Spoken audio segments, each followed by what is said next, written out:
Glória a Deus. Este é o dia que Yahvé fez. O que é que você responde? Regozijemo-nos e alegremo-nos nele. Amém, queridos? Aleluia. Deus é bom.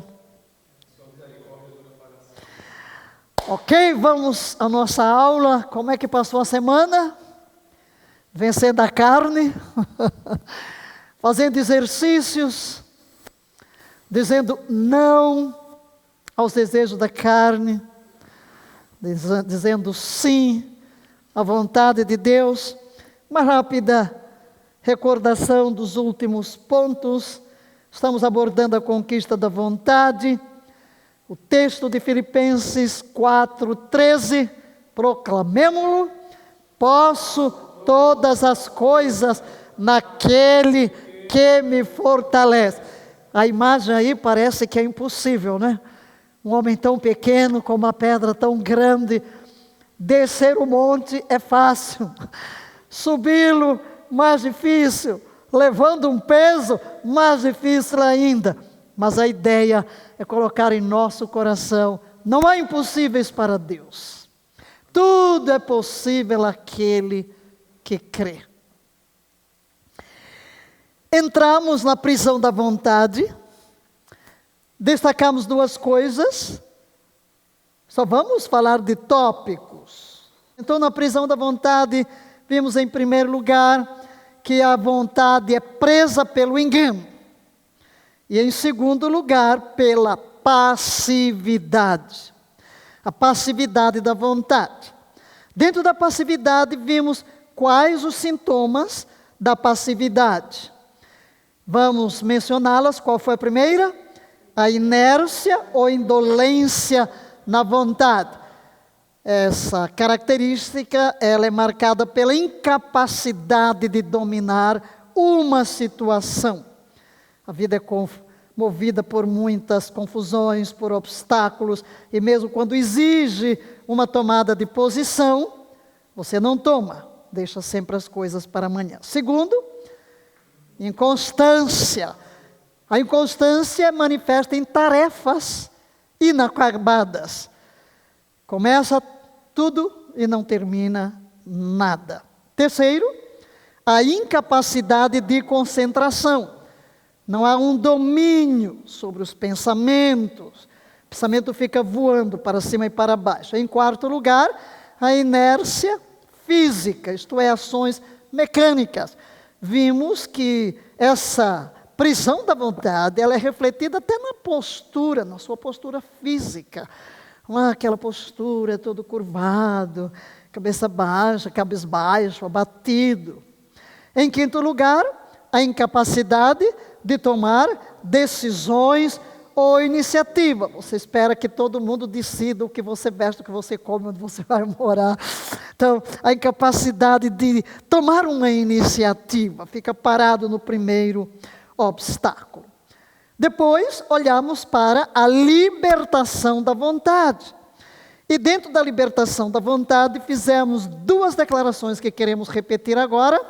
Não existe prisão que não possa ser quebrada quando nos expomos às verdades da palavra de Deus. E a segunda, a obra de Cristo no Calvário, por você, permanece operante e tem poder para quebrar os mais resistentes grilhões. Vemos então como quebrar, como vencer estas prisões da vontade. Primeiro, exposição do engano pelo recebimento da verdade. Segundo, a quebra da passividade pela ativação da vontade. Quando você toma a decisão, você vai libertando. Terceiro, o exercício da vontade pela tomada de decisões. Quarto, a vontade tem uma batalha a ser travada. Então, o que você tem que fazer? Resistir ao diabo. E aqui fizemos uma declaração que vamos repetir. Use o potencial que Deus lhe deu e deixe sua personalidade desabrochar como a flor sob a luz do seu olhar, e a semelhança do Senhor Jesus começará a se manifestar em sua vida. Em quinto lugar, vimos a vontade no controle do espírito, mente e corpo garante a liberdade. Então deixamos claro que o espírito precisa do controle da vontade. Como a cidade derribada que não tem muros, assim aquele que não tem controle sobre o seu próprio espírito. Vemos que também a mente precisa estar sujeita à vontade. E, em terceiro lugar, que o próprio corpo deve ser instrumento e servo do homem. Sexto passo para quebrar a prisão da vontade: uma vontade ativa é necessária para manter libertação em qualquer área da vida. Em qualquer área da vida. E terminamos a nossa aula dizendo que a chave está na sua mão. Use-a. Queremos aqui fazer uma confissão, ok? Vamos fazer uma confissão. Diga: Pai, em nome de Jesus, eu me aproprio desta chave. Eu sou uma nova criação. Tua palavra foi plantada em meu espírito. O meu espírito foi recriado pelo teu Santo Espírito e me converteste em um filho ou filha. Você vai usar a declaração conforme o seu sexo. Eu sou filho, herdeiro. Por isso, eu reconheço que com a presença do teu Espírito dentro de mim e a tua palavra armazenada em minha mente, eu posso crescer a cada dia na conquista da minha mente, da minha vontade, das minhas emoções. Eu submeto a minha vontade a Ti e oro como Jesus: seja feita a Tua vontade na minha vida, de uma forma tão perfeita como ela é feita no céu. Pai, reconheço e confesso que a Tua vontade é boa, perfeita e agradável, pelo que clamo, ajuda-me a transbordar no pleno conhecimento da Tua vontade, mediante a obra do Teu Espírito, no meu espírito humano recriado. Que todos os bloqueios que se interpõem entre o meu espírito e a minha mente caiam por terra, para que as impressões do Teu Espírito, revelando a Tua vontade, cheguem à minha mente de uma forma clara, inconfundível, a fim de que eu alinhe a minha conduta à revelação da Tua palavra. Eu me exponho à ação desta palavra, na dependência do Teu Espírito, para aprender a tomar decisões em linha com o Teu querer. Amém? Você concorda? Diga amém. Muito bem, vamos avançar. A importância das decisões. A importância das decisões. Leia a primeira declaração. Minha decisão hoje determina meu destino amanhã.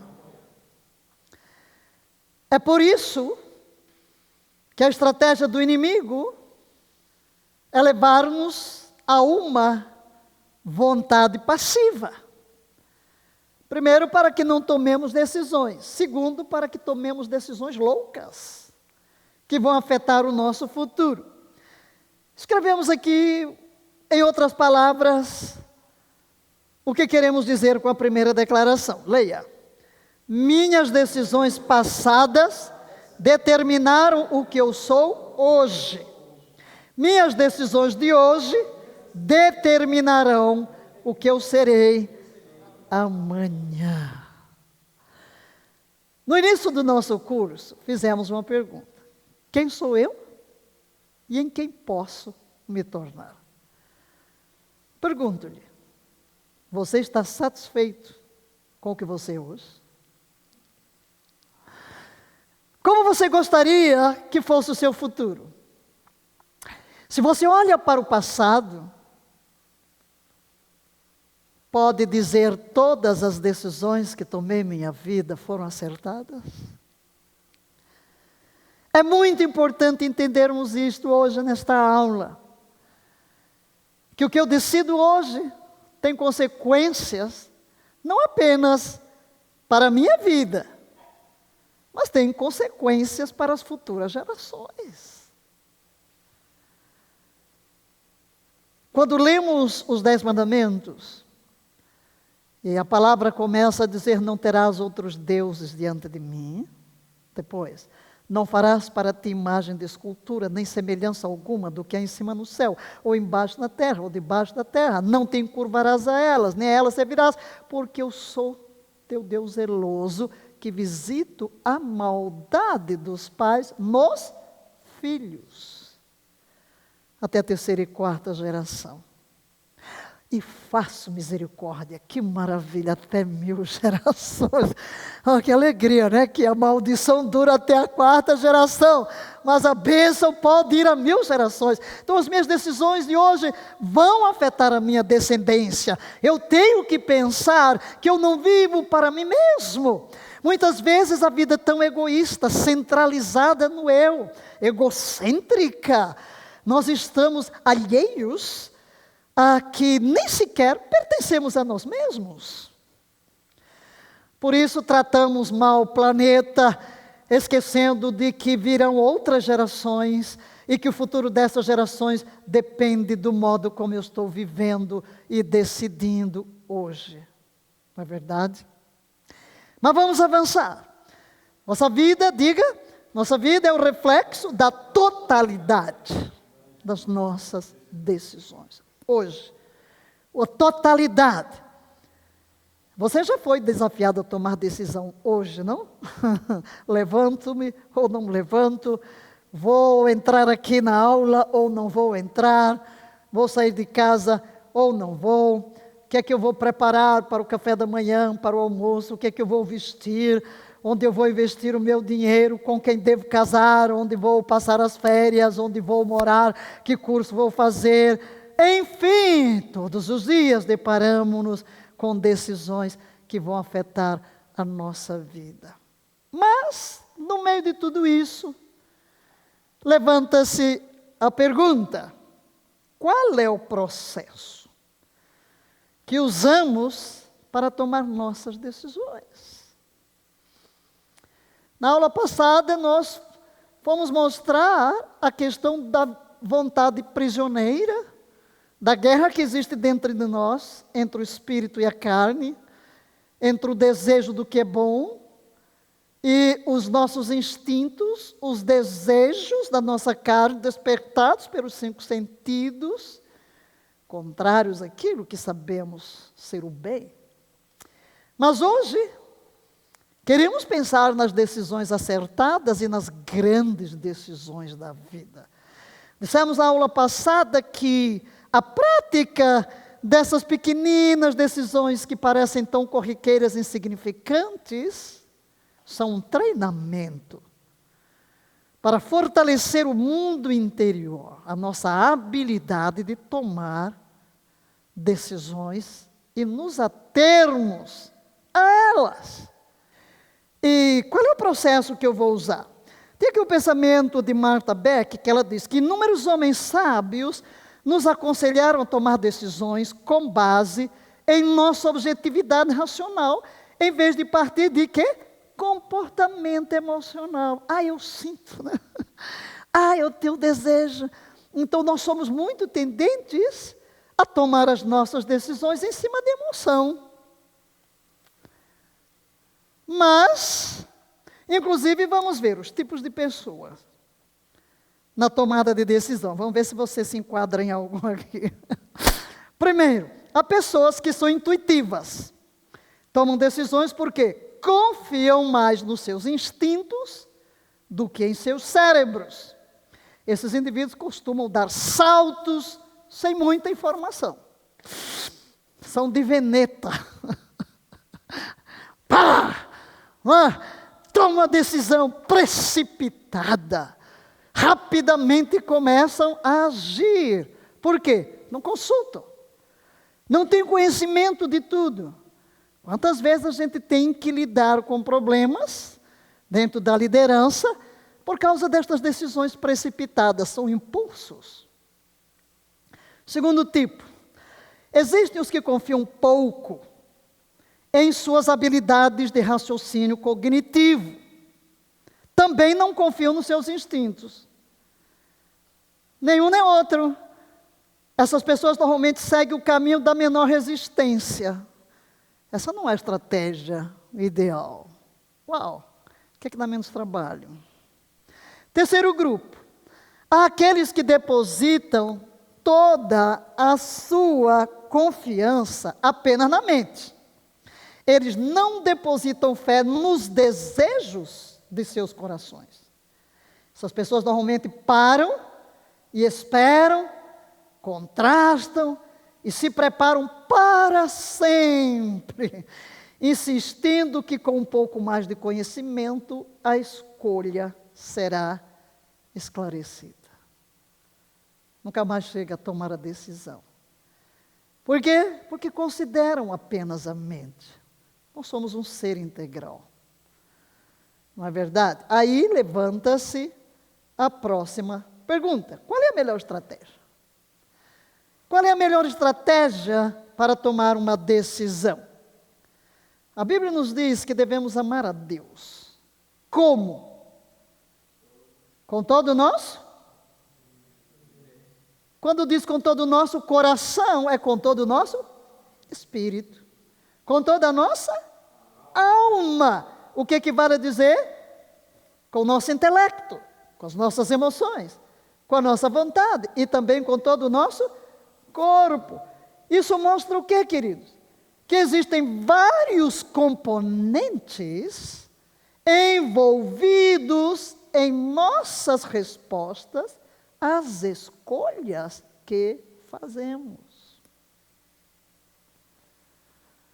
Dá para entender? Eu sou um espírito, sou uma alma e habito em um corpo. Se as minhas decisões de hoje determinarão o meu futuro, eu preciso prestar atenção à informação da minha mente, ao sentir do meu coração, aos desejos do meu coração. Como você toma uma decisão? Qual é o seu roteiro para tomar decisões saudáveis? Hoje a gente usa o Waze, né? Marca lá o Waze, esse é o meu roteiro, né? Para onde? Antigamente era aquele roda, né? O mapa. Ou pega o Google Map. Então, vamos lá. Mas qual é o seu roteiro para tomar uma decisão? Decisões saudáveis, satisfatórias e bem pensadas. Alguns tomam decisões como, deixa eu consultar o horóscopo. Eu até ia pegar a Bíblia, mas não vou misturar. Eu olhei assim, que livro tenho? Não vou pegar a Bíblia e falar em horóscopo, tá? Vou pegar a caixa de lenço. Vamos ver o que diz o horóscopo? Qual é o meu signo? Bobagem. Não entra aí no ocultismo. Não atraia espíritos malignos para a sua vida. Você ainda acredita nessas coisas? Vou consultar o horóscopo para tomar a minha decisão. Engraçado, você chega, qual é o seu signo? Meu signo? Eu sou nova criação. Meu signo está no reino do céu. Amém. Nada de horóscopo. Outros pedem conselhos, até pessoas estranhas, que nunca viram. Você não já topou com pessoa desconhecida que começa a contar a vida toda? Eu já topei com muita gente que vai se abrindo, né? Parece que está com a fome desesperada de contar os seus problemas. Ou, às vezes, seguimos os padrões aceitos pela nossa cultura. O que é a minha cultura? O que é que o povo aceita? O que é que o povo diz? As convenções sociais. Agora, queridos, Deus nos deu liberdade para decidir. Diga, Deus me deu liberdade para decidir. E vamos olhar para algumas escrituras, a primeira em Deuteronômio 30, verso 19. Leiamos.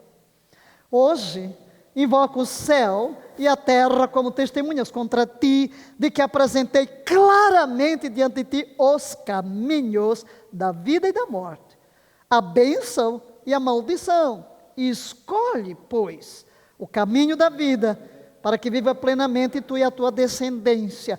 Note o que já dissemos em aulas anteriores, Deus não impõe, Deus mostra o caminho, revela-nos seu querer, mas a decisão compete a nós. Escolhe.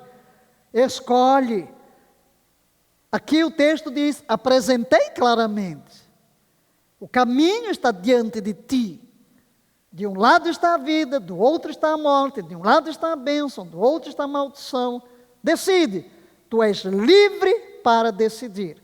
Todavia, não és livre para determinar as consequências das tuas escolhas. As consequências acompanham o caráter da decisão. Olhando, Deus, primeiro, uma decisão é decidir-se, determinar que direção você vai ou não seguir. Decidir é isso. Vou seguir este caminho ou não vou? Segundo, as decisões são importantes. O poderoso carvalho de hoje é a noz de ontem que se manteve firme. Simplesmente aquela pequena noz, aquela pequena semente que se torna um carvalho firme, imbatível, poderoso, mas ficou ali firme. Então a pequena decisão de hoje vai determinar se amanhã você será um carvalho robusto ou se não passará da semente. Então a decisão, poder de decisão, primeiro, distingue o forte do fraco. Segundo, determina o sucesso ou o fracasso. A indecisão nos leva a perder oportunidades. Costumo dizer que as oportunidades são carecas, ou você pega ou perde. Elas passam. Faz com que alguém seja perdido ou salvo. Você já pensou?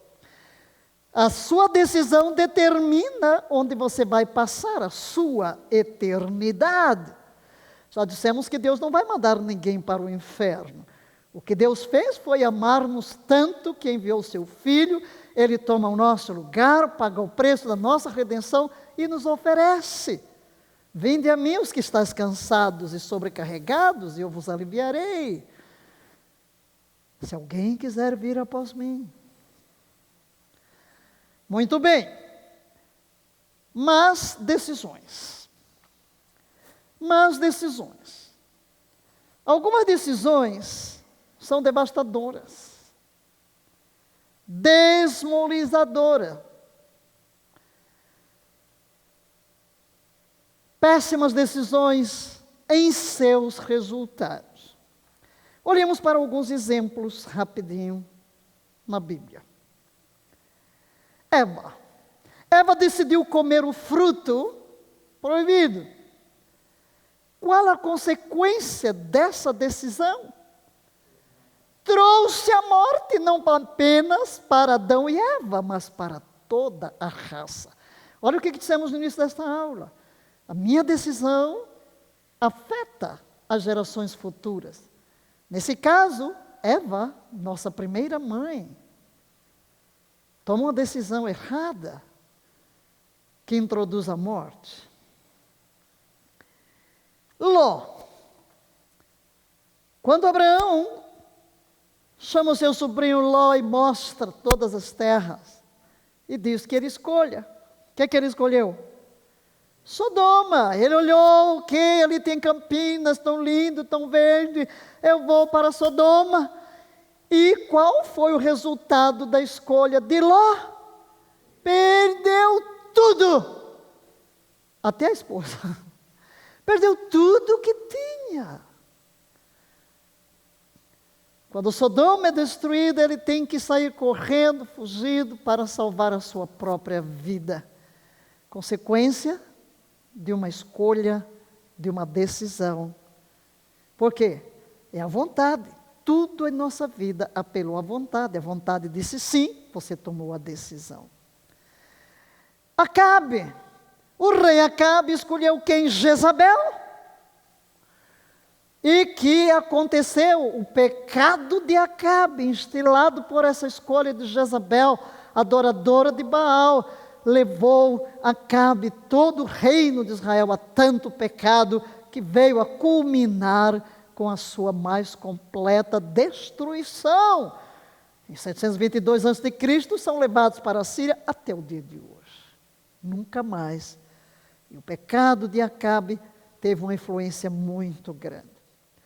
Outra decisão que podemos olhar é Sansão. Sansão escolheu Dalila. Decidiu-se por Dalila. Qual foi o resultado? Perdeu o poder e finalmente perdeu a própria vida. No colo de Dalila, finalmente ele revela o segredo do seu cabelo, o segredo da sua força, e ela o vende. Seus cabelos são cortados, ele perde a força, perde os olhos e morre. Outra decisão, Roboão, filho de Salomão. Chegam as pessoas e invocam para diminuir os impostos. Ele ouve primeiro os anciãos, os mais velhos, que dão um bom conselho, mas aí ele quer ouvir os jovens da sua idade. E ele segue o mau conselho dos jovens. Consequência? O reino foi dividido. O filho pródigo. Ou o jovem rico. O jovem rico chega a Jesus, um governante, e Jesus diz, vai, vende tudo que tens. Mas ele não pode tomar uma decisão de acordo com a sugestão de Jesus que ele foi pedir. Consequência, foi-se perdido. Conservou suas riquezas, mas perdeu a sua alma. O filho pródigo. Qual é a decisão que ele toma? Sair de casa. Quais as consequências? Perdeu tudo quanto tinha. Não tem emprego, vai cuidar de porcos, que era uma abominação para os judeus, não tem sequer o que comer e deseja comer o que os porcos comiam. Pergunto-lhe, se a Bíblia fosse escrita hoje, citamos até aqui decisões de personagens bíblicos. Onde Deus colocaria suas decisões? Você seria colocado em que categoria de decisões se hoje Deus resolvesse incluir sua vida nas páginas de um novo livro? Você estaria no grupo dos que tomaram decisões devastadoras em suas consequências? Ou você seria incluído na lista daqueles que tomaram decisões sábias? Olhemos para algumas decisões compensadoras. Moisés. Moisés faz a escolha certa, como está em Hebreus. Vamos ler. Pela fé, Moisés, já adulto, recusou ser aclamado como filho da filha de Faraó. O versículo 26, por amor ao Messias, julgou sua desonra uma riqueza mais excelente que os tesouros do Egito, porquanto contemplava sua gloriosa recompensa. Moisés poderia ser o próximo faraó. Ele cresce no palácio, é criado como filho. Ele tinha que fazer uma escolha.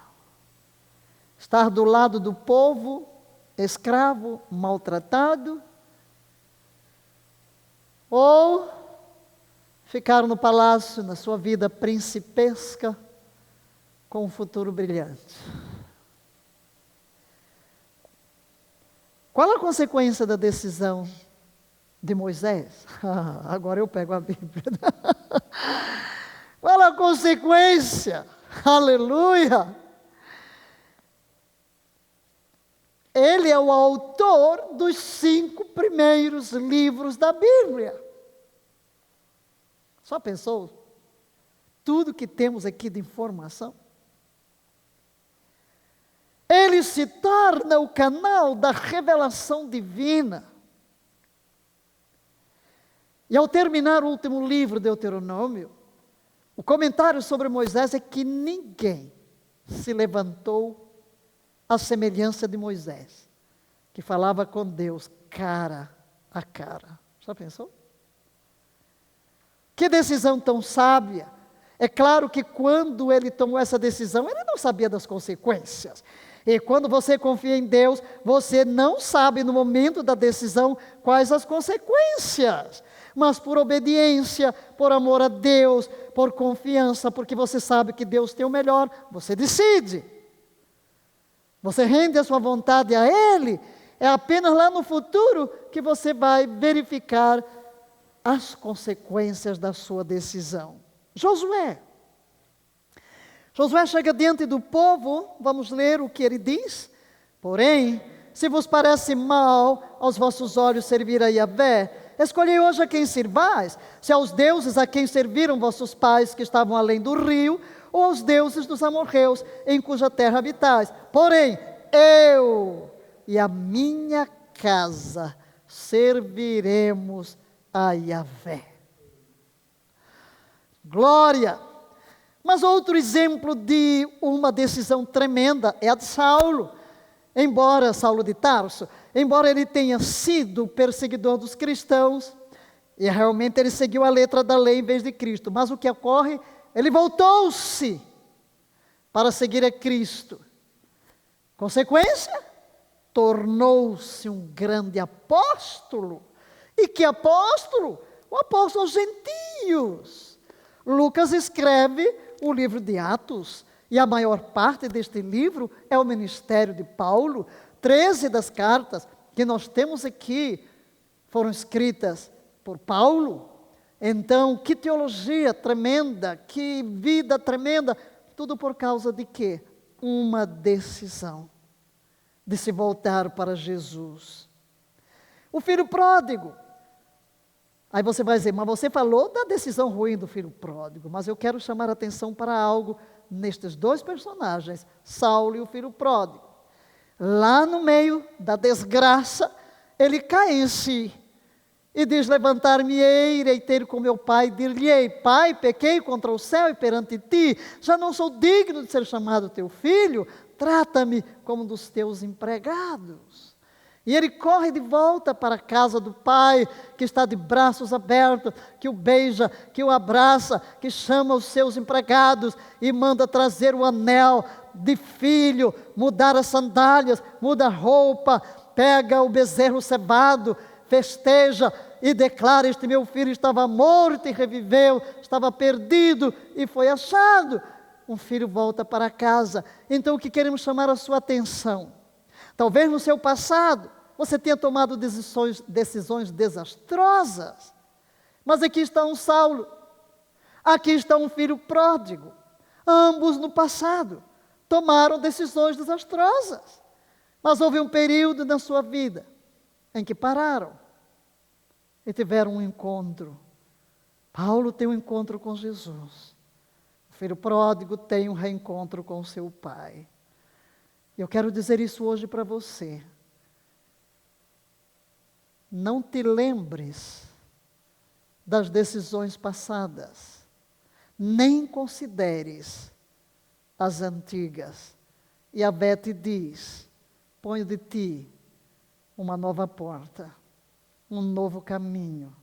Escolhe a vida, escolhe a bênção. E o teu futuro será diferente, será glorioso.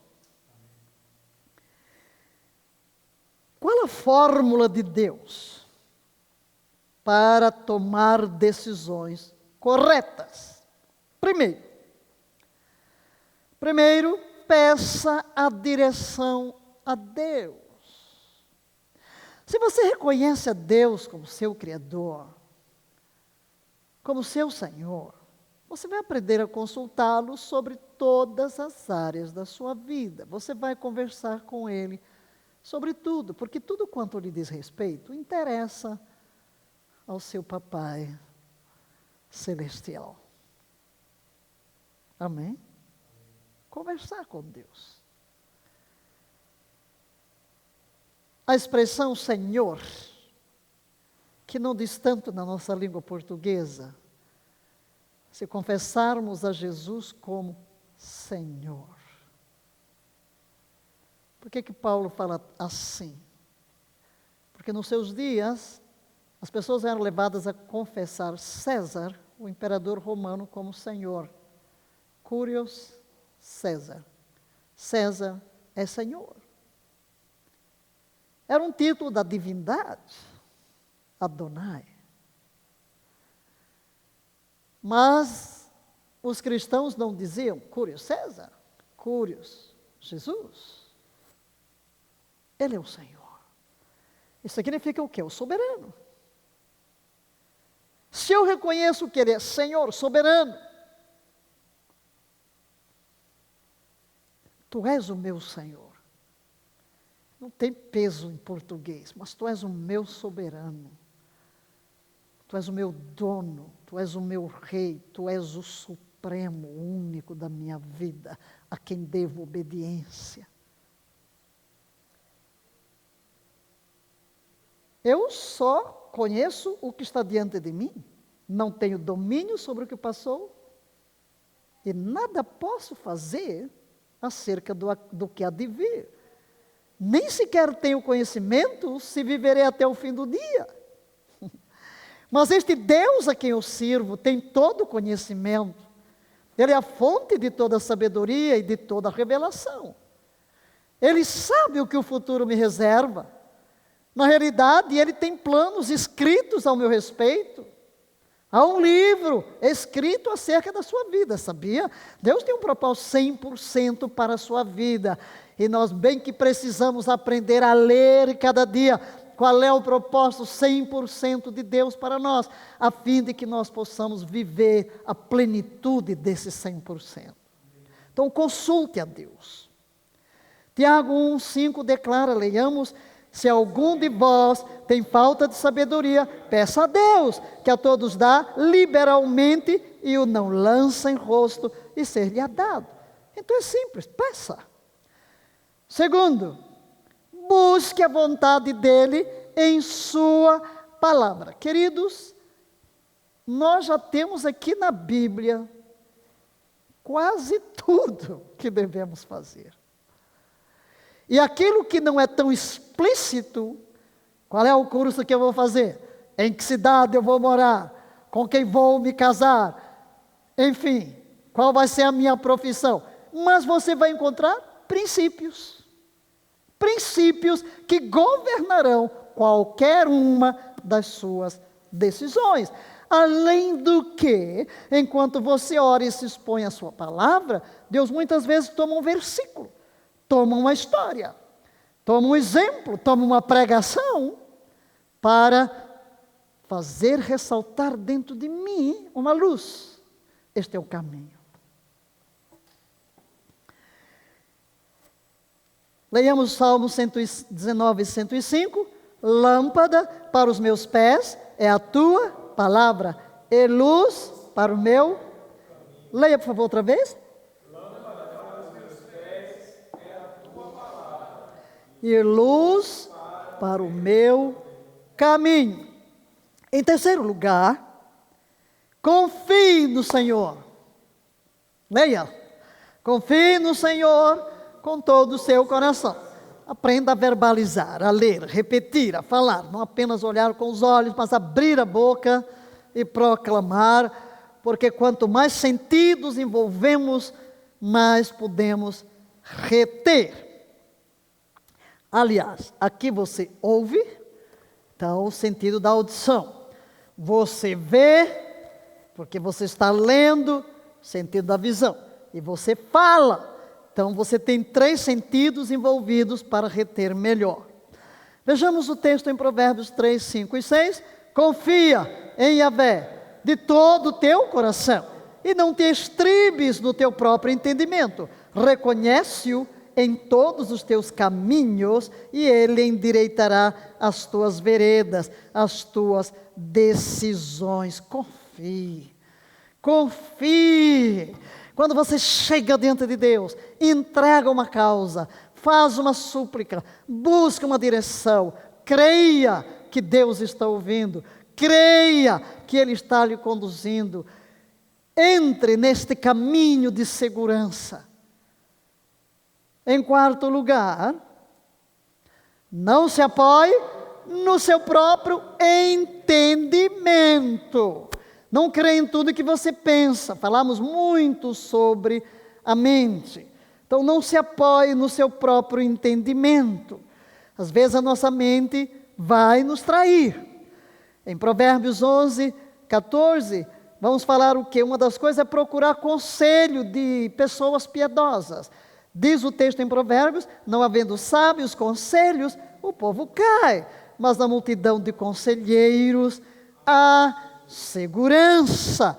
E ainda em Provérbios 3, 6, reconhece-o em todos os teus caminhos, e ele endireitará as tuas veredas. Mesmo se você vier a errar, Deus vai ajudar. E quando diz todos, aí não diz alguns caminhos, aí diz todos os teus caminhos. Significa o quê? Tudo que você faz, tudo que você decide. Será que Deus está interessado no que eu como, no que eu bebo, onde eu moro? Claro! Onde eu trabalho? Claro! Não podemos dividir a nossa vida num mundo de departamentos, somos um todo. Deus nos olha como um todo, como um ser completo, e Ele quer ver-nos felizes, harmônicos em todas as áreas da nossa vida. Em todos os detalhes da sua vida, todos os detalhes, reconheça a Deus. Vamos fazer uma retrospectiva. Algumas perguntas. Pare e pense. Você já tomou uma decisão da qual mais tarde se arrependeu?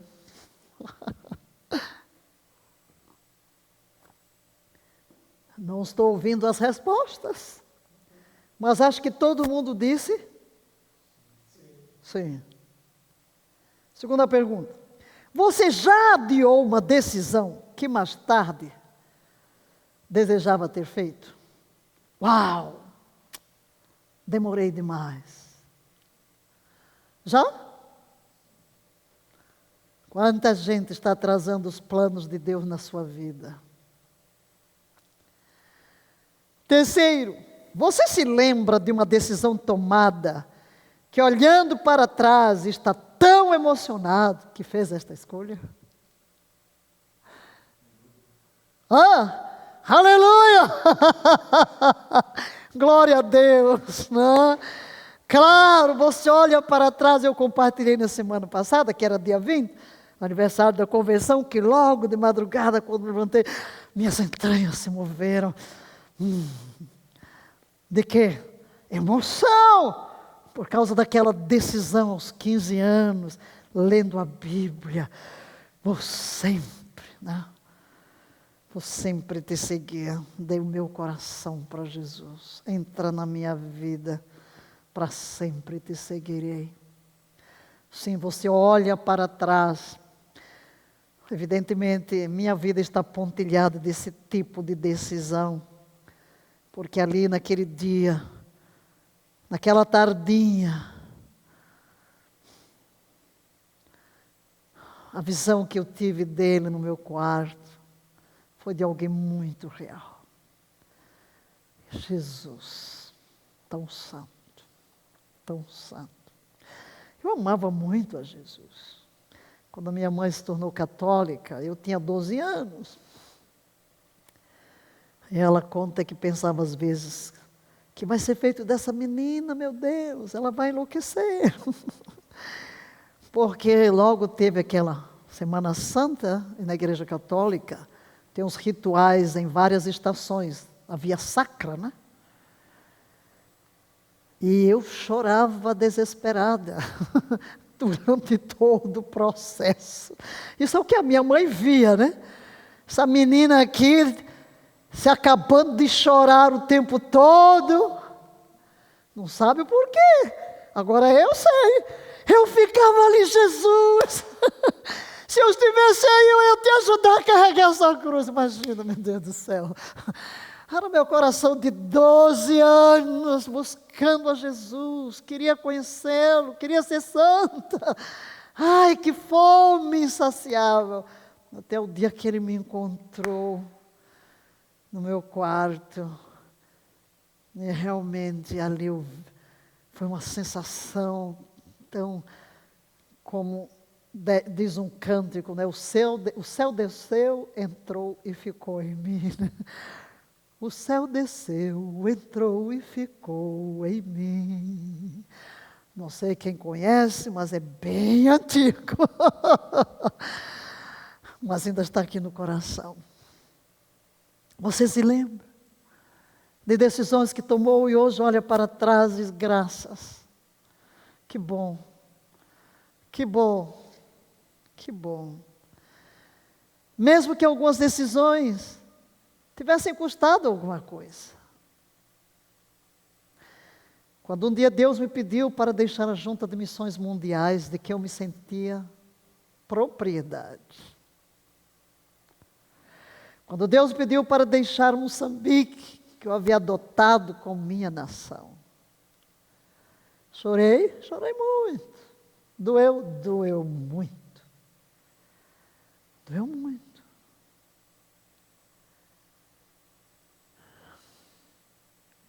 E agora vem um quadro na minha mente. Eu num quarto de trailer, no Soweto, África do Sul, em 1985. Dali olhando para a tenda, a maior tenda já construída de Reinhard Bonnke, a sua primeira cruzada, eu havia renunciado a tudo. Deixei Moçambique, estava na África do Sul, renunciei à junta. Não sabia o que Deus queria. E ali olhei para trás e pensei nas várias decisões da minha vida. E eu dizia, Deus, meu mundo era tão pequeno aqui, mas eu não hesitei. Aqui o mundo era maior, não hesitei. O mundo foi crescendo, seu raio de influência crescendo. E agora? Na realidade, eu tinha que deixar a junta. Eu havia tomado a decisão, escrito, mas teria que vir ao Brasil, ter um encontro para bater o martelo. E estava na véspera de vir. Aí eu pergunto, por que agora? Estou tendo dificuldade em decidir. Temores, talvez. Aí, de repente, sentada na cama daquele trailer, olhando para aquela tenda onde multidões, milhares, estavam sendo salvos, o Espírito colocou no meu coração.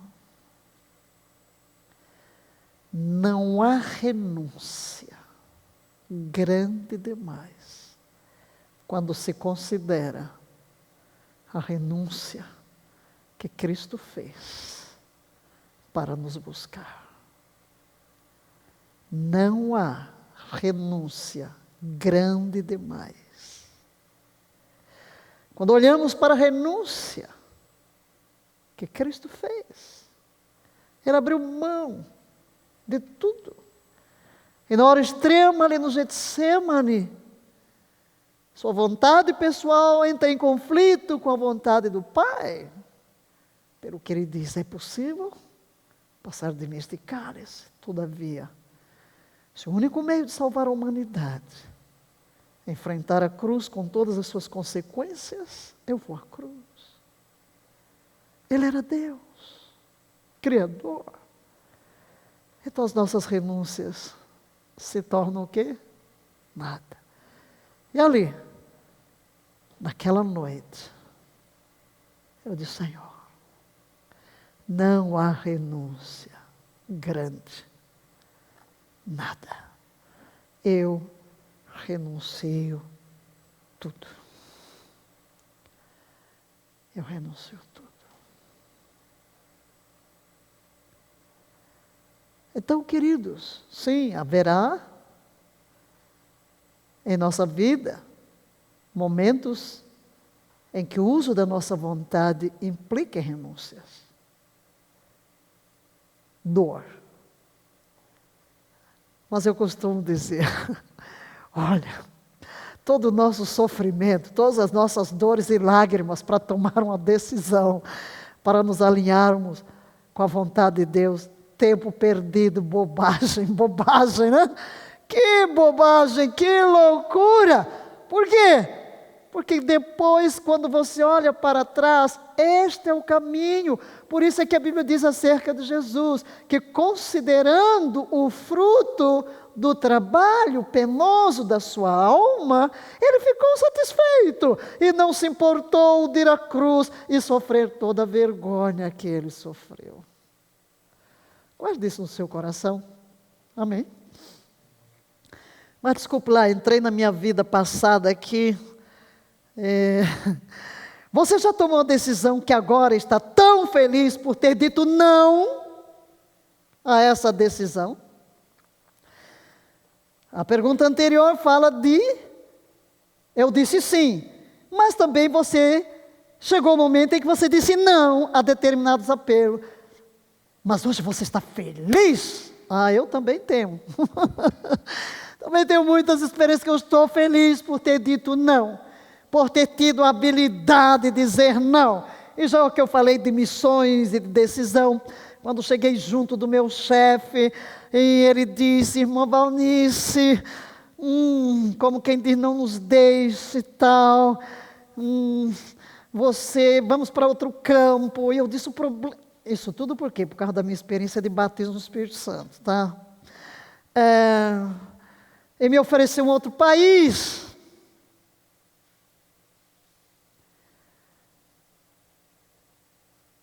Eu disse, eu não tive uma experiência de que você toma um chapéu e coloca aqui e tira.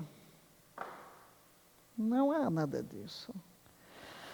Eu tive uma experiência em que disse, Espírito Santo, nunca mais serás bloqueado em minha vida. A experiência que eu tenho não é para ser escondida. Era renúncia? Sim. E como? Era uma grande renúncia. Na realidade, os dias futuros, o regresso para o deserto, que Deus diz, volta ao deserto, vai para o deserto, sem ninguém, vai para o deserto. Aí eu ensino aos vocacionados que entre o chamado e o seu cumprimento a um deserto. Todos vamos passar por ele. O tempo de deserto depende da atitude. Mas nesse deserto eu posso perder o rumo. Como ocorreu com o povo que saiu do Egito e não entrou na terra, porque no deserto deixou de crer.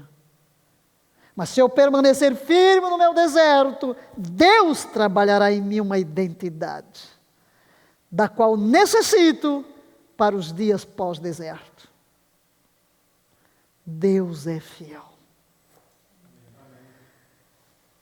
Você já tomou uma decisão da qual mais tarde se arrependeu? Não é? Muito bem. Por que as decisões são tão importantes? Leia. Porque sua vida é o total de todas as suas decisões e ações correspondentes. Simplesmente. Porque o que eu sou hoje é a consequência de todas as decisões que eu tomei até o dia de hoje. Boas ou más, acertadas ou não. Agora guarde no seu coração. Primeiro, pensamentos criam ações. Já vimos que tudo começa com o nosso pensamento, mas a vontade vai ter que dizer sim ou não ao que eu penso. Então o que eu penso vai criar ações que dependem da minha vontade. Segundo, as ações que vêm com o consentimento da vontade criam em mim hábitos. Terceiro, os hábitos criam o quê? Caráter. E em quarto lugar, o caráter cria o destino. Por isso, é importante olharmos hoje para as nossas decisões. Diga, sua decisão hoje determina seu destino amanhã. Então, mesmo que no passado algumas decisões não tenham sido positivas, não há condenação para os que estão em Cristo Jesus. Claro que é lugar de arrependimento. Podemos arrepender de decisões equivocadas. Como às vezes as coisas parecem, eu tenho experiências na minha vida em que tudo ao redor tinha pinta de que era Deus. O que o diabo fez para me desviar do ministério que ele tinha para mim, regressando ao Brasil, em 85,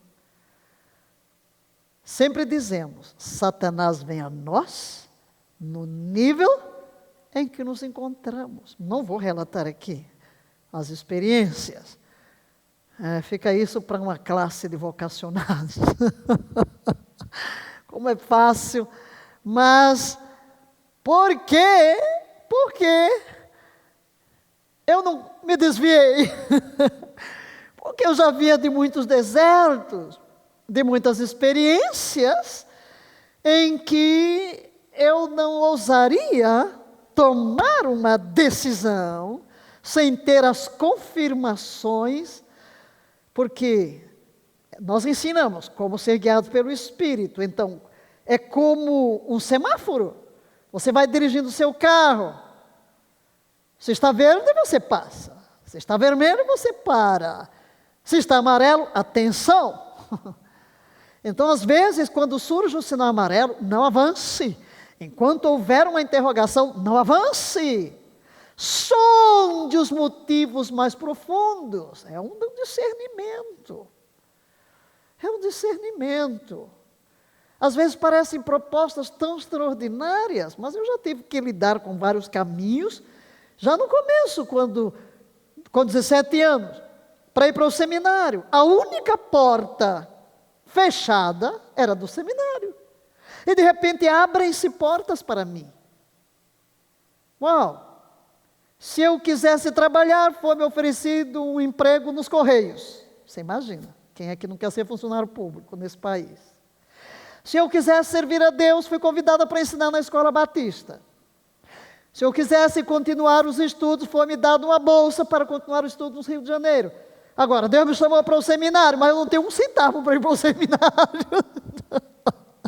Mas eu sei que esse é o caminho. Então, ok. Então já comecei a minha vida tendo que decidir por Deus, quando todas as portas se abrem. E ali eu aprendi cedo que quando Deus lhe aponta o caminho, o diabo vai aparecer com vários que aparentemente são bons. Deus me permite tomar a decisão? Sim. Mas eu posso fugir do propósito de Deus. Deus vai me usar? o 10%, os 5%.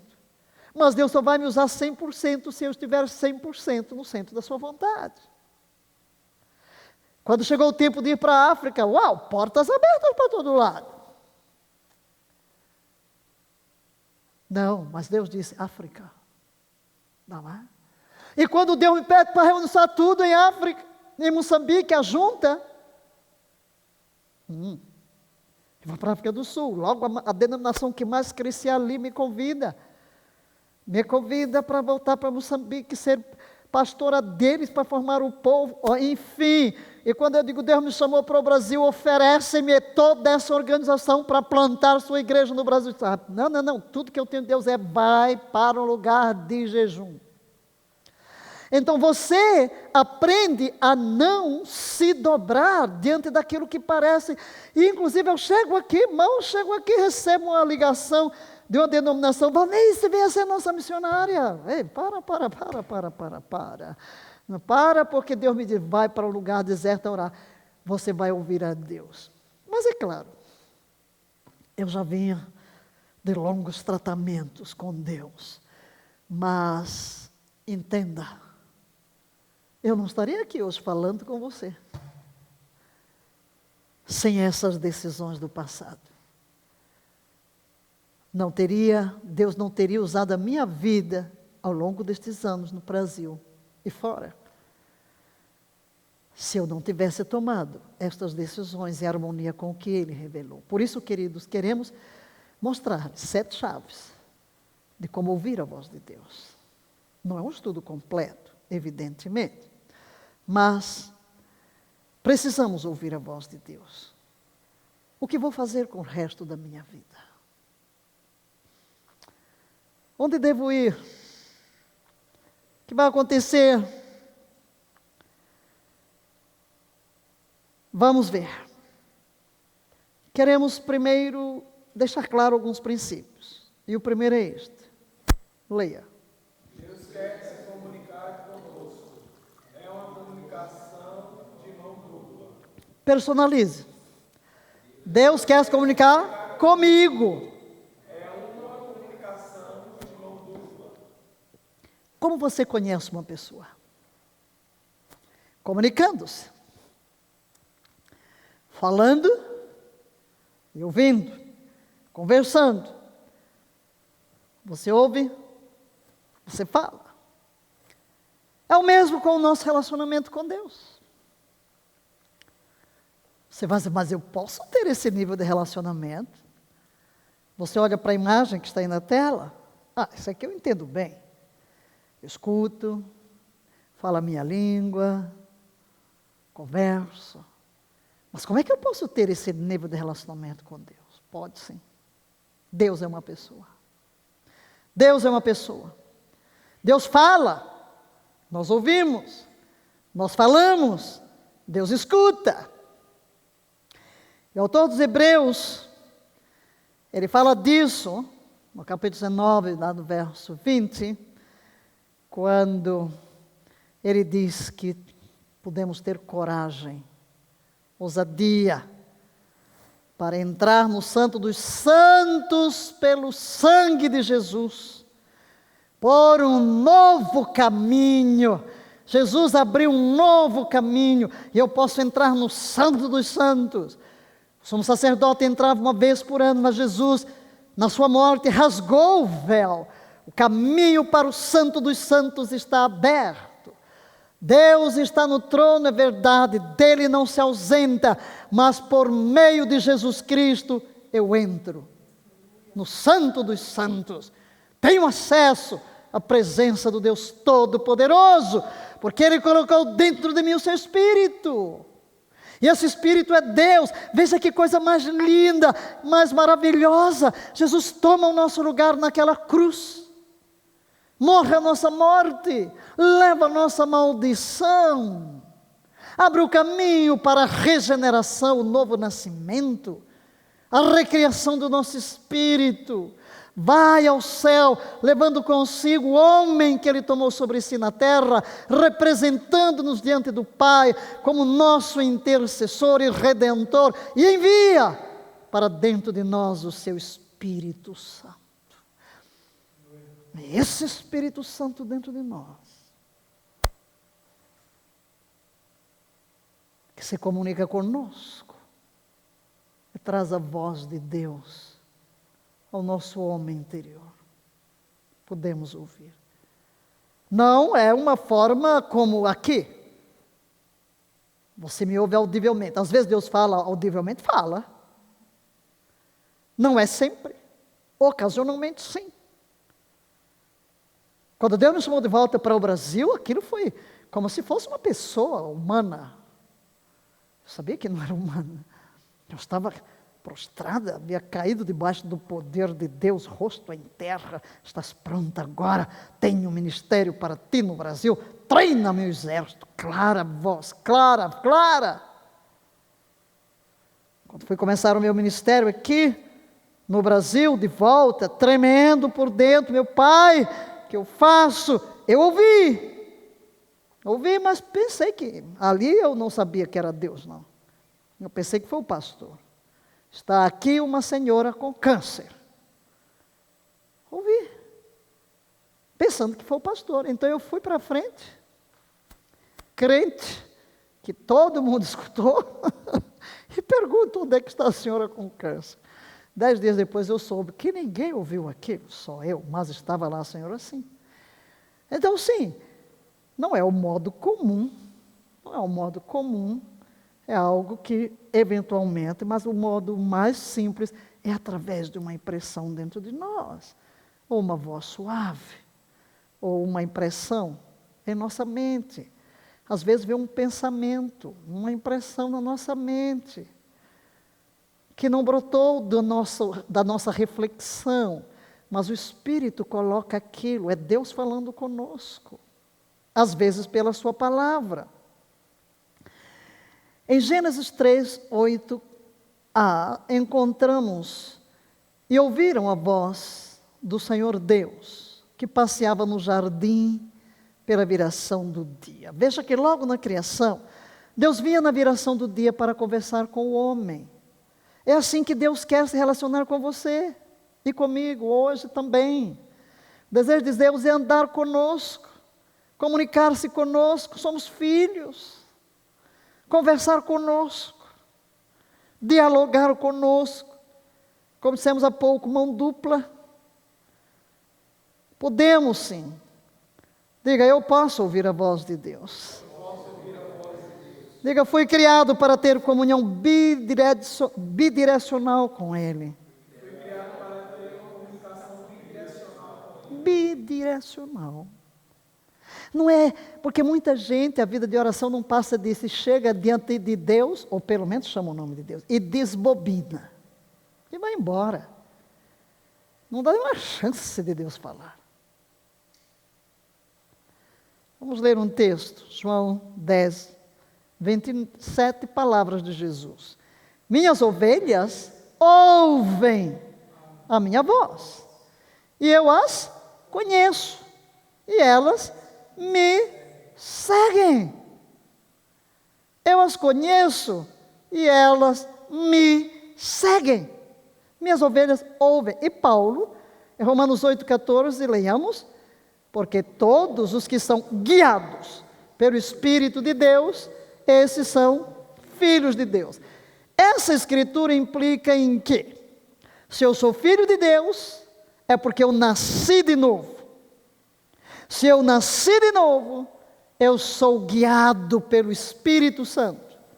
A voz de Deus em mim, através do Espírito Santo.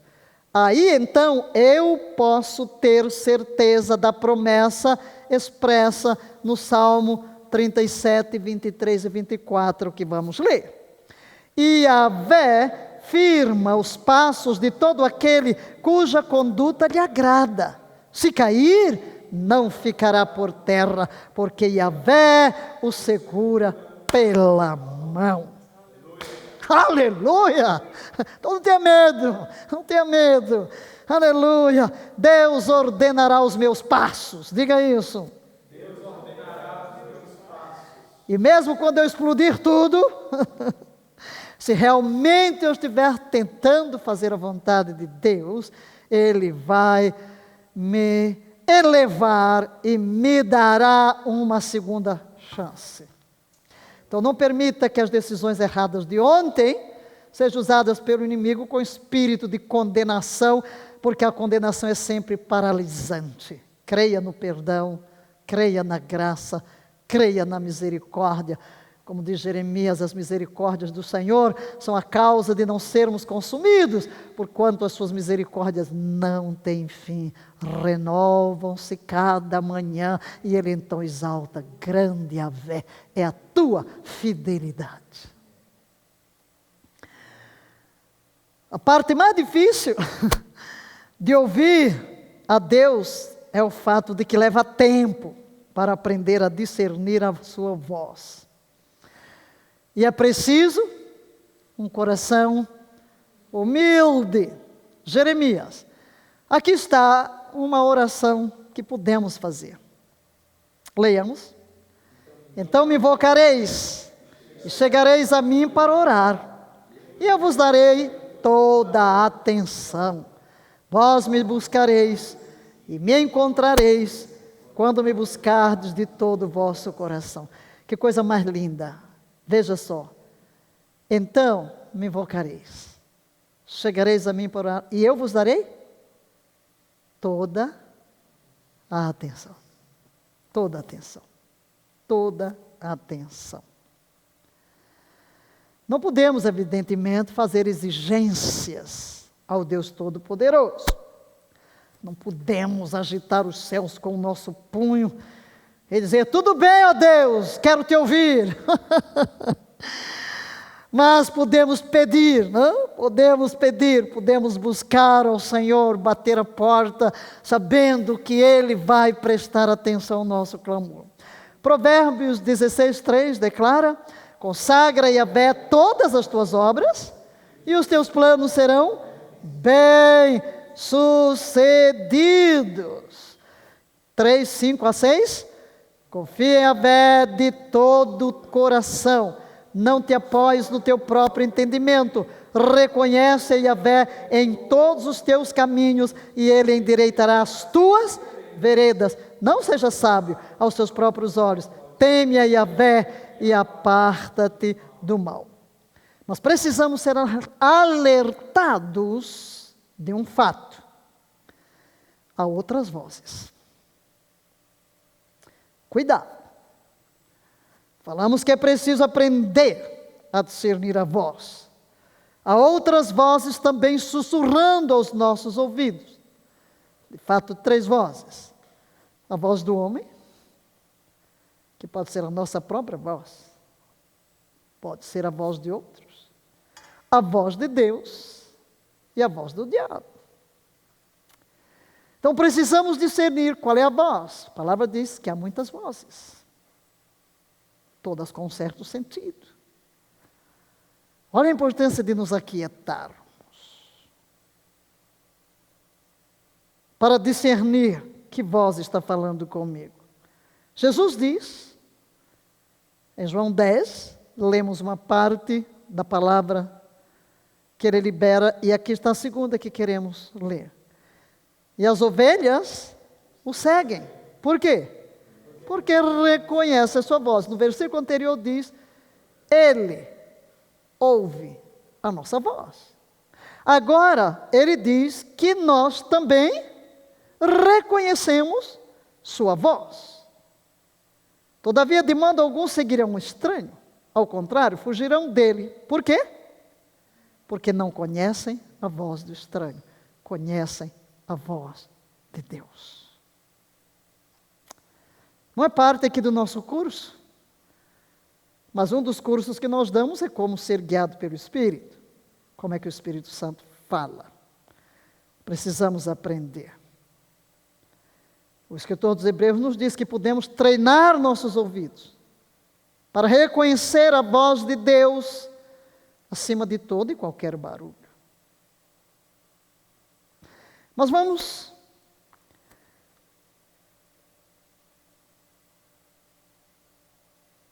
Isaías 30, 21. Quando vos desviardes para a direita, ou para a esquerda. Os teus ouvidos ouvirão uma palavra atrás de ti dizendo: este é o caminho, andai nele. Deus vai falar com você. Você vai poder ouvir a sua voz. E quando você começar a se desviar, ouvir atrás uma palavra dizendo: espera ainda, este é o caminho. Este é o caminho. Eu não posso ler esse versículo sem reviver os meus 6 anos de seminário, porque adeando a reitora do seminário, Martha Hairston, que já está na glória, missionária norte-americana, tranquila, calma, tímida. Quantas vezes nas preleções, os cultos de edificação, ela usava esse texto. Parece que estou ouvindo. E quando te desviares, olha o que eu ouvi em 6 anos. Quando te desviares para a direita, quando te desviares para a esquerda, os teus ouvidos ouviram atrás de ti uma palavra dizendo: este é o caminho. Anda por ele. Esse texto nos chama atenção. Presta atenção. Presta atenção. Mesmo quando estiveres a ponto de tomar uma decisão errada, confia, eu vou mostrar o caminho. Então, queridos, como poderemos saber se estamos ouvindo a voz de Deus? Já sei que essa é a sua pergunta. Leia.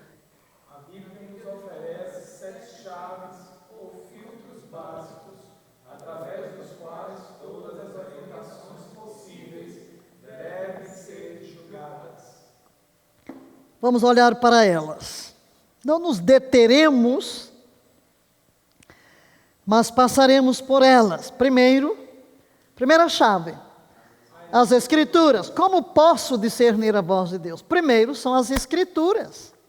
Grande parte do que Deus quer já está revelado. 2 Timóteo 3, 16 a 17, vamos ler?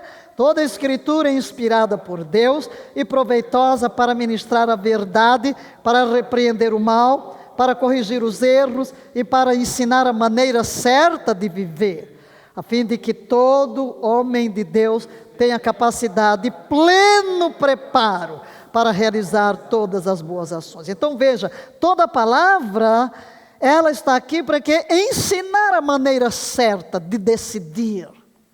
Então a palavra é o primeiro treinamento para discernir a voz de Deus. Tem coisas aqui que eu não preciso consultar a Deus, não preciso gastar 1 segundo em oração, é só obedecer. É simplesmente seguir a orientação que a palavra está dizendo. Segunda chave, o Espírito Santo falando ao nosso coração. O espírito do homem é a lâmpada de Yahvé, o qual esquadrinha o mais profundo do coração. Deus colocou uma luz dentro do seu espírito, e essa luz é a nossa consciência. É a consciência um guia seguro? Sim. Se você nasceu de novo, e se você é alguém cheio do Espírito, que está andando em santidade.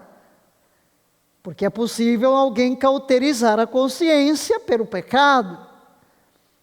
Mas o Espírito Santo, que vive em nós, Jesus diz, o Espírito vos guiará a toda a verdade.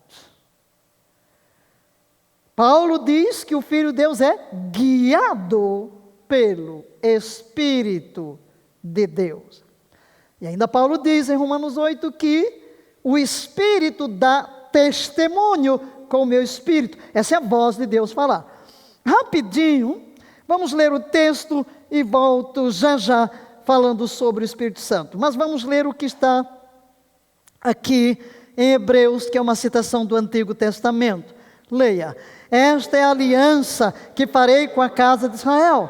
Passados aqueles dias, garante Yahvé, gravarei as minhas leis na sua mente e as escreverei em seu coração. Eu lhe serei Deus e ele será o meu povo. Ninguém jamais precisará ensinar o seu próximo, nem a seu irmão, dizendo: conhece a Yahvé, porque todos me conhecerão, desde o menor deles até o maior. Muito bem, aí está a promessa feita em Jeremias, que o autor dos Hebreus diz que é o que ocorreu.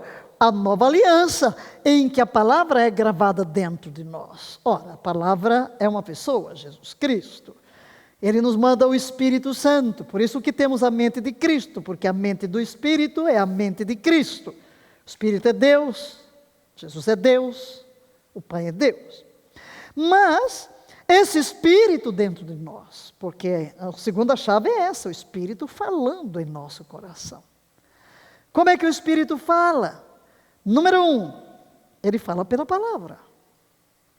De repente um texto da palavra salta e se torna claro, e aí já não é falando para alguém, mas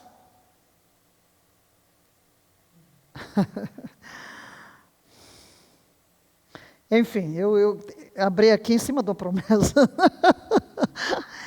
Então, às vezes você está lendo e aquele texto é o que chamamos o rema. Toda palavra é o logos divino. E o rema é aquela que se torna como se Deus falasse neste momento para mim. Sai o autor e então eu me coloco aqui e recebo diretamente da palavra de Deus. Ou um versículo que salta na nossa mente. Claro, o Espírito usa a palavra, mas não é a única maneira. Uma impressão ou testemunho. O Espírito dá testemunho com o nosso espírito. É como semáforo. Olha, para, escuta. É uma consciência, um testemunho, uma impressão. Você já ouviu aquele ditado que o coração tem razões que a própria razão desconhece? Às vezes vem algo dentro de você, você tem uma impressão. E se você segue aquilo, as coisas ocorrem maravilhosamente bem. Se você decide de acordo com essa impressão interior, quando não, uau, mas bem que eu senti alguma coisa. Você nem sabe às vezes discernir. É a forma do Espírito falar. Outras vezes é uma voz suave, é uma voz mansa, uma simples impressão. Uma palavra, uma frase. Outras vezes é uma voz com mais autoridade. O Espírito pode falar por um sonho? Sim. Pode falar por uma palavra profética? Falaremos disso daqui a pouco. Então, há várias formas do Espírito se comunicar conosco e pela prática, pela convivência com Deus, você vai aprender a discernir a sua voz. É aqui onde a prática de orar em línguas nos ajuda muito, porque edificamos o nosso espírito, orando em espírito. Mas vamos à terceira chave, o profético. O profético. Nós podemos receber uma palavra profética através do ministério profético, uma palavra de profecia, dada por alguém numa reunião, num culto. Lemos, por exemplo, aqui, pela palavra de conhecimento, pela palavra de sabedoria, por uma profecia pessoal. Em 1 Tessalonicenses 5, 19 e 21 diz: não apagueis o fulgor do Espírito.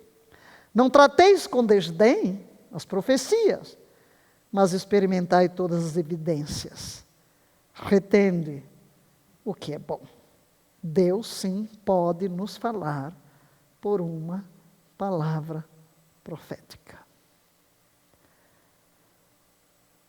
Quando estava para vir para o Brasil, estava na África do Sul, e fiquei hospedado uns dias na casa de uma família, e antes de eu sair, quiseram orar por mim. E a senhora teve uma visão, e ela disse: eu vi um lago que você tem que atravessar. O lago está cheio de crocodilos. Você vai dizer, mas que visão, hein? Você já está tremendo que só vara verde. Sem saber o que Deus quer de você para esse ministério desconhecido. Vai para o deserto, né? Vai para o lugar de jejum. Agora vem pela esta palavra profética, né? Está um lago aí na sua frente cheio de crocodilos. E ela disse, mas eu vejo você transformando os cascos, né, as costas dos crocodilos em ponte e atravessando o lago. Aleluia. Só pelo Espírito você vai transformar crocodilos em ponte, não? Mas pelo menos vem uma palavra, ok, vou ter muitos crocodilos arreganhando os dentes para mim, de fato. Mas você vai chegar do outro lado, não?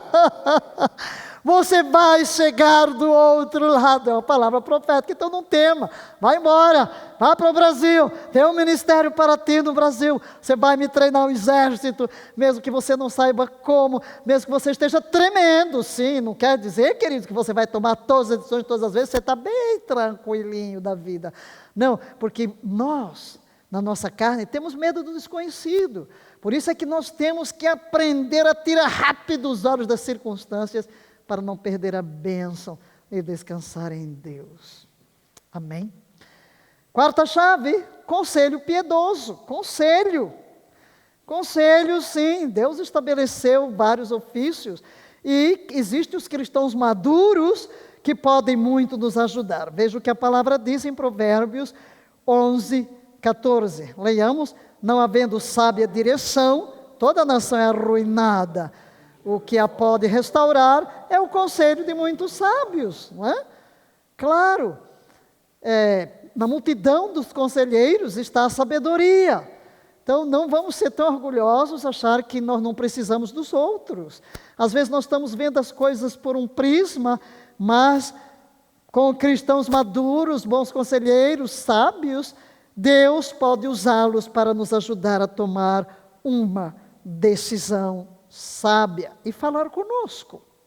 Quantas coisas eu tenho feito ao longo do meu ministério, como resultado de uma reunião onde a gente chega a um consenso. Porque se estamos num grupo de pessoas cheias do Espírito, veja um exemplo lá em Atos 13, quando ali estão profetas e mestres reunidos, o Espírito diz: separai-me a Barnabé a Saulo. É a palavra profética para a obra para a qual os tenho designado. Então, há um consenso, coletivamente todos percebem, sim, é o que Deus quer. Muito bem, quinta chave, confirmação. Tudo que Deus fala, suporta o teste. Tá? Quando você tem uma impressão, você tem que tomar uma grande decisão na sua vida. Você está buscando a Deus. É uma decisão que vai ter consequências muito importantes no seu futuro, no futuro da sua geração. Você precisa de confirmação.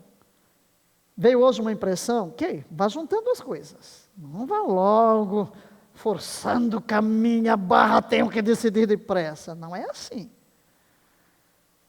Você vê até a oração de Jesus lá no Getsemane, quanto tempo durou?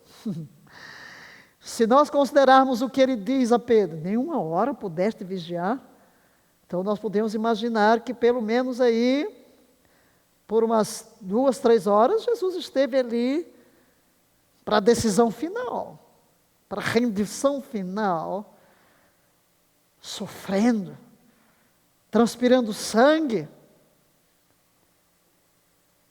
Seja feita a tua vontade. E levanta-se resoluto. Eu vou à cruz. Então, há confirmações. Vamos dizer que hoje veio um texto. Outro dia vem uma impressão. Outro dia você escuta um sermão. Outro dia você tem um sonho. Outro dia alguém se levanta numa reunião, começa a profetizar e você, é para mim. Então as coisas você vai juntando, eu falarei de circunstâncias, né? Então diz Mateus 18, 16, Pela boca de 2 ou 3 testemunhas, todos os fatos podem ser confirmados. Então, o que vem de Deus passa o teste. Normalmente, se Deus está lhe mostrando uma direção para a tomada de uma decisão, com o passar dos dias, e essas pequenas coisas que vão ocorrendo, vai vindo uma confirmação. As coisas vão se transformando em convicção. Aí você diz, eu sei que eu tenho que fazer isso. Alguém pergunta, como você sabe? Aí você diz, não sei como sei, mas eu sei que sei. Eu não sei como sei, mas eu sei que sei. Dentro de mim surgiu uma convicção. Algo está aqui queimando, ardendo dentro de mim, é isso que eu quero fazer. Isso me dá alegria. Eu acho Deus tão lindo, tão maravilhoso, tão especial, que o modo de Ele colocar sua vontade dentro de nós, e aí eu entro no sexto, a paz de Deus. A sexta chave é a paz de Deus em nós. Uma segurança interior. Colossenses 3,15 diz, leia, e a paz de Cristo, para a qual também fostes chamados em um corpo, domine em vossos corações e seja agradecido. O que é essa paz? É que você pensa em fazer algo.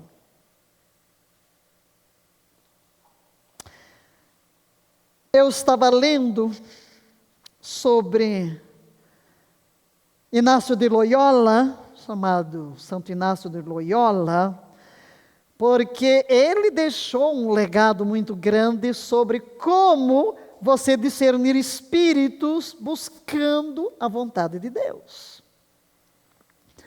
Evidentemente, ele não foi o autor, mas ele veio lá dos anos 1500, mas um mentor seu, que já trouxe o manual de oração do passado, este Loyola, que foi canonizado pela Igreja Católica, Inácio de Loyola, um homem santo de Deus, como tantos se levantaram antes que houvesse a reforma protestante. Ele era um cortesão, mas ele numa batalha, ele foi ferido, estava no hospital.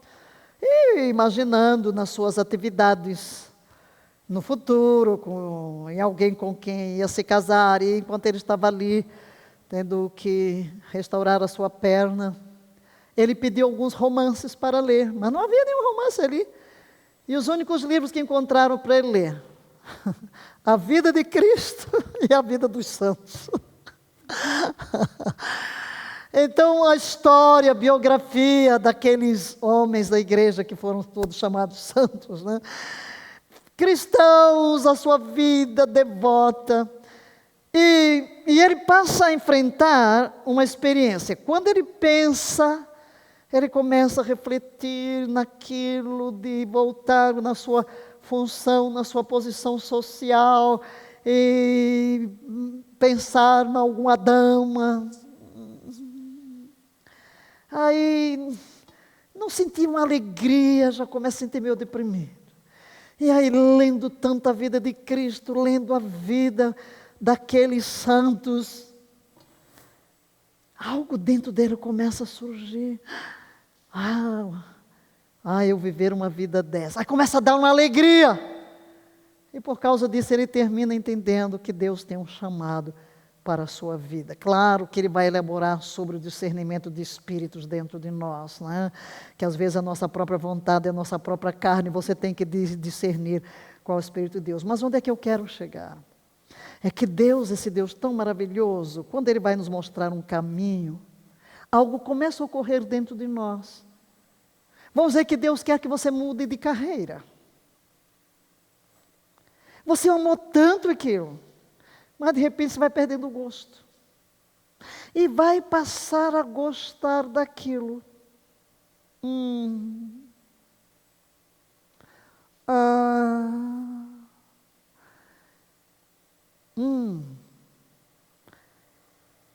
E se eu fizer isso? Dá-me uma alegria. sinto-me bem. Aí é onde eu aprecio Deus. Por quê? Porque Deus coloca dentro de nós a sua vontade de um jeito tão especial, que tudo quanto queremos fazer é o que Ele quer para nós. E aí você discerne, né, os moveres do Espírito de Deus dentro de você, mudando de direção, mudando de cidade, mudando de profissão, ou qualquer coisa, ou renunciando a um casamento, ou um chamado ministerial, ou uma restauração de vida, um recomeço. Né? Quando em São Paulo estávamos e nos foi oferecido uma casa em São José dos Campos, eu pensei, porque São José dos Campos, mas vamos todos orar. E quando eu chego do Nordeste, no aeroporto, que o carro vira para o centro de São Paulo, dentro de mim eu tenho a sensação que deveria virar para o outro lado. Então, há algo dentro de você, Deus vai colocando, então é a paz. Não quer dizer, queridos, e por favor, que você só vai agir quando tudo for uma calmaria, uma paz absoluta. Há decisões, sim, você sabe que é o que Deus quer, dar alegria, mesmo assim ainda você enfrenta às vezes um certo temor ou questionamento. Como é que eu vou fazer? Como? Ai meu Deus, que nervoso miudinho, borboletas aqui, mas você sabe que é para onde Deus, meu Deus do céu, mas você sabe que é aquilo. Quando eu entrei na televisão, santo Deus, primeiro não foi meu projeto, um executivo, lá em São Paulo, Deus fala com ele para tirar o dinheiro que ele usava na Globo para projetar suas óticas e colocar essa mensagem na televisão. E eu chego de Israel e ele me diz, olha, e ele comprou uma hora de televisão, ele diz, é tão caro produzir um programa, né, que eu tive que alugar uma ilha de edição para tudo. Então ele fez um contrato de 3 meses, eu nunca tinha encarado uma câmera de televisão para filmar, nada. Aí eu vou entrar agora, está ali um negócio alugado, um programa de televisão comprado, 1 hora de TV, todos os sábados. Todas as circunstâncias diziam o que Deus quer. Sim, eu sei, mas isso quer dizer que eu não estou nervosa? Não! Uau! Você chega aqui, encara pela primeira vez aqui a câmera e sabe que você tem 1 hora para alcançar, sabe lá quanta gente. Mas você vai. E na realidade foi uma experiência extraordinária, porque ele diz, comprei para São Paulo e as cidades. No dia seguinte, quando foi 24 de agosto de 1989. Eu estou na Bahia, em Salvador, e só começo a receber telefonemas. O programa entrou no Rio, o programa entrou no Recife. E o que é isso? O que é isso? Como é que o programa entrou em todo o Brasil? Eu estou assim, sei de nada. Que foi isso? Não foi comprado só para São Paulo? Ele até disse que ia pôr o endereço de São Paulo, porque o povo de São Paulo não dava valor que vinha do Nordeste. E a nossa sede era Recife. E eu disse, como? Depois eu vim saber que onde não havia horário vendido, vazava o de São Paulo. Agora, quem fez isso? Deus, né? Deus quem faz um negócio desses, porque não tem nenhuma explicação. Mas estou contando isso para dizer que não vá aqui ficar espera, achando que a paz de Deus aqui significa que você vai chegar à plena perfeição e todos os seus sentidos humanos desaparecem, você não tem mais borboleta na boca do estômago. Isso é a maneira que eu chamo, você chama como quiser, um friozinho que dá lá por dentro, né? Mas você aprende a controlar. É claro que na hora que você começa a falar, passa o nervoso, né? O Espírito Santo vem em seu auxílio. Uau, meu Deus do céu, quantas vezes depois eu vi o programa de televisão, eu ponho a mão na cabeça, ai meu Deus, lá vem bala em cima de mim. Por quê? Porque quando você está debaixo da unção, você faz coisas que no normal não faz, né? Então você se entrega a Deus, confia em Deus. E Deus me deu o ministério para quê? Era para desbravar mesmo, vai quebrando tudo na frente, né? Quebrando o quê? Não é o povo. São os demônios, as resistências. Imagina, 89, mulher pregando com ousadia na televisão. Ih, que escândalo doido, né? Mas enfim, não tema, siga. Mas em sétimo lugar, as circunstâncias, ou o tempo, as circunstâncias que nos cercam, ou o momento de Deus. E um exemplo que trouxemos aqui para ilustrar, tem a ver com uma experiência do apóstolo Paulo, em Atos 18, 1-3. Depois dessas coisas, ele, Paulo, deixou Atenas e foi para Corinto, e encontrou um certo judeu chamado Áquila, um nativo de Pontos, tendo vindo recentemente da Itália com sua esposa Priscila, porque Cláudio comandara todos os judeus para deixar em Roma. Ele veio a eles e, como era do mesmo ramo, permaneceu com eles, e eles estavam trabalhando, pois pelo comércio eram criadores de tenda. O que é isso? De repente Deus traz uma relação de Paulo com Áquila e Priscila, que aconteceu como resultado das circunstâncias. Várias circunstâncias fizeram com que houvesse esse encontro. E o que ocorre? Tornaram-se um dos mais importantes parceiros no ministério do apóstolo Paulo e nas estratégias reveladas dentro do livro de Atos. Sim, as circunstâncias que ocorrem e que mostram que verdadeiramente estamos no caminho certo. Mas, leia por favor o que está na tela. Muitas vezes o Senhor confirma a sua direção para nós através de 3, 4 ou mais dessas chaves, especialmente quando estamos no processo de tomar uma decisão importante e que muda a vida. Pat Robertson disse que grandes decisões exigem grandes orações. O que queremos dizer com isso? Que em todo o processo a oração não pode faltar. Todas, temos que nos humilhar diante de Deus, buscar sua orientação em nossas vidas. E o pastor, o supremo pastor e bispo das nossas almas, nos guiará, como diz o Salmo 23:3, nos caminhos da retidão, por causa do seu nome. Muito bem, tendo estas chaves todas, chegou a hora de você tomar a decisão. Mesmo assim, é imperativo ouvir a voz de Deus e receber a sua orientação. O profeta Jeremias fez uma oração, pedindo orientação a Deus, e essa ainda é uma boa oração para fazermos hoje. Que tal? Vamos fazê-la? Ó Yahvé, eu sei que o homem é incapaz de traçar o rumo de sua vida. Eu sei que o homem não pode planejar o seu futuro. Essa é na Bíblia Vida. Na BKJ, corrige-me, ó Yahvé, mas com justiça e compaixão, não na tua ira, para que não me aniquiles e eu seja reduzido a nada. Então ore. Primeiro, leia.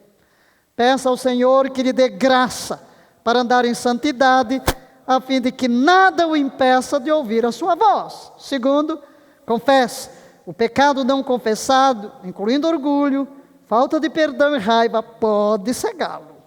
Terceiro, reserve um tempo especial todos os dias para comungar com o Senhor. Não apenas ore em voz alta, ouça também a voz do Senhor. Mantenha um diário para que você possa escrever o que o Senhor lhe fala nesses momentos especiais. E durante os momentos de importantes decisões, você também pode querer jejuar quando o Senhor o guiar. O jejum combinado com oração é uma disciplina cristã essencial que deve fazer parte da vida de todo crente maduro. O Espírito Santo revelará sua vontade em nossos corações e a confirmará através das outras chaves de orientação de Deus. Ele também estará se comunicando através de sua presença. Aleluia. E da paz de Deus em nossas vidas. Ele nos dirá se estamos seguros ou fora em qualquer orientação que estamos considerando. Muito bem, uma vez que nos submetemos a Deus e corrigimos as coisas no sentido espiritual, é hora de considerar praticamente a decisão que estamos tomando. O Espírito está com você. Ele o guiará a toda a verdade. Pai, só podemos te agradecer a presença do Espírito em nós. Agradecemos-te a expressão da tua bondade em nos assistir com este doce Espírito. Agradecemos-te a dádiva da tua palavra, que nos instrui, que nos ensina. Agradecemos-te a vida de irmãos maduros, experientes e cheios do teu Espírito, usados por ti para nos ajudar nesta caminhada. E nesta hora, Pai, que o teu Santo Espírito ministre a cada ouvinte, participante deste estudo. Remove bloqueios, remove obstáculos da mente. E venha agora, neste preciso momento, o manto envolvente da tua palavra e da tua presença, infundindo no coração uma fé inabalável, uma confiança de que sob tua liderança, com a assistência do teu Espírito, orientados pela tua palavra, cada um tomará decisões sábias, usando sua vontade em linha com a tua perfeita vontade, para encontrar a plenitude da bênção que tu tens reservado em teu amor e graça para as suas vidas. Daremos a ti toda a glória, em nome de Jesus. Amém, amém e amém. Se você quer ter uma experiência singular, acesse lá valnicemilhomes.com.br/Israel e ascenda a Jerusalém conosco numa viagem de aprendizado, numa experiência imperdível. Personalidades restauradas. Isso aqui é meu filho, não sei se é o predileto, porque aqui é um retrato da minha vida. Aqui é um ensino. Eu descobri o quê? Muitas vezes, até mesmo no púlpito, você tem um pregador maravilhoso, mas quando desce dali, misericórdia, estraga tudo que pregou, né? Porque a sua alma toda desestruturada, não tem princípios, vive derrotado. Aqui eu vou tratar de cura das emoções, cura interior, como conquistar a mente, as emoções e a vontade e ter uma personalidade sadia, conforme Deus projetou para nós. Para você adquirir estes livros, toda a coleção ou um individualmente, clique no que está aqui embaixo.